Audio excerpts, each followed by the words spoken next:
there was an idea to bring together all of the guys and make Disney Infinity figurines out of them. Even Spider-Man. Delivery for Tilda Swinton? I didn't order a sexy hunk. Oh, it's pronounced Hulk, you bitch! This is my review for the trailer for Avengers Infinity Guys. When the first Avengers movie was announced, I bought into it so hard. Back then, being into superheroes still felt a little bit original, and now all my favorite Marvel guys were getting their own movies. And they were actually pretty good. The superhero genre was blowing up. I was excited for every new movie coming out. They were fresh, full of humor, and managed to combine sci-fi fantasy themes with a sense of realism that filled the gap between genre film and the mainstream. With the earliest movies, it was like this cool ritual that you stayed until the credits were done, just to see Nick Fury say, "Hey, we're bringing in this other guy next time." And then you'd be like, "What? Holy shit, they're bringing in the Green Man and he's gonna be friends with Goldilocks, wow!" Nowadays at the end of the Marvel movies, you sit in your seat and you take out your phone until the credits are over and you see, oh yeah, it's the guy from the other movie, okay, whatever. It's been almost 10 years since the first Iron Man came out. 10 years of build-up. And somewhere along the way, the Marvel Cinematic Universe just sort of lost its magic. It's not easy to pinpoint exactly when that happened, but I can tell you when it started for me. Hey, wow, is that Hell Guy?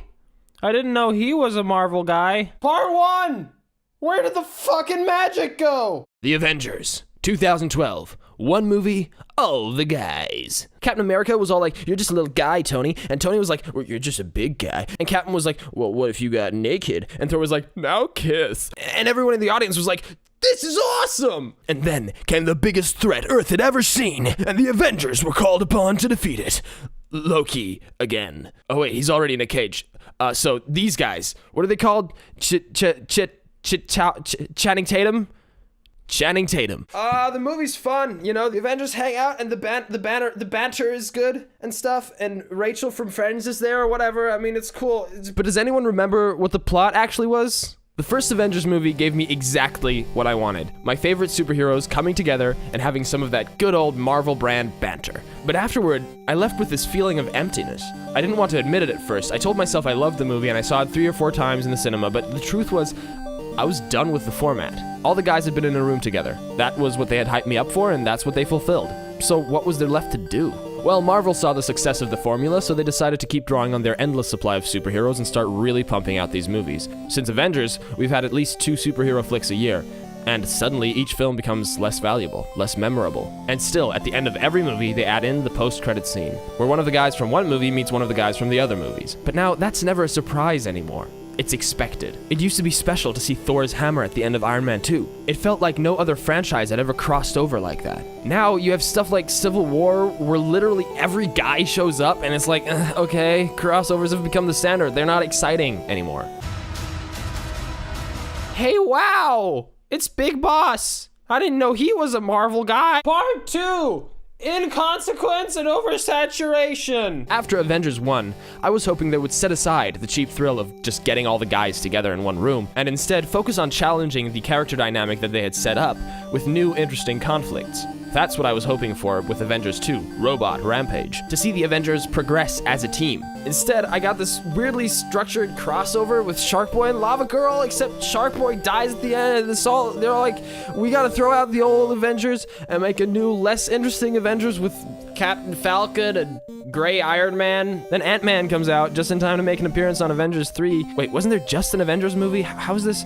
Oh, it's actually a Captain America one. Okay. So then the Avengers spend an entire movie trying to kill each other, but nobody ever actually dies. Except Shark Boy, I guess, but that's because he was already in Turtles in Time. War Machine should have died in Civil War. Captain America should have at least been crippled or something. But no. Since 2012, the MCU has never raised the stakes. The movies feel more and more inconsequential, circling around bringing as many guys as possible into an already crowded room without putting any of them into real danger or changing the world around them. Sure, it's lucrative, and it's always been the goal of the MCU to have Thor and Doctor Strange drink beer together.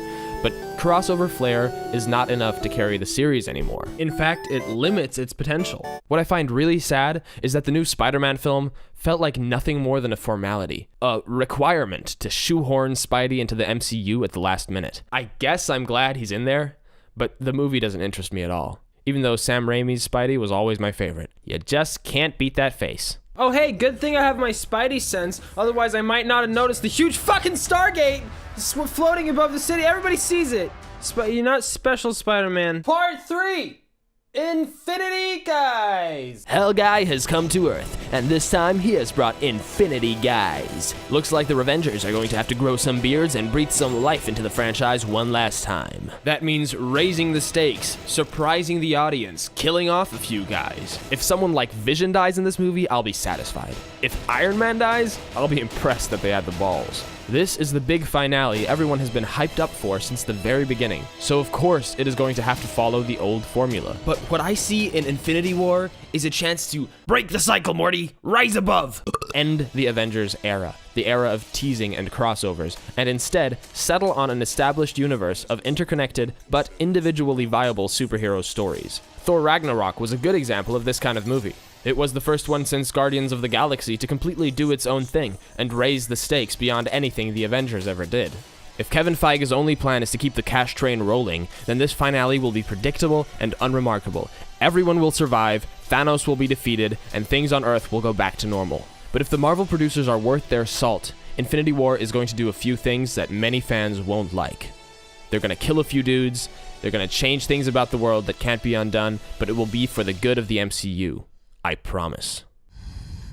Who the hell are you guys? Oh, it's gonna be the X-Men. It's gonna be the What did I tell you? It's the fucking X-Men.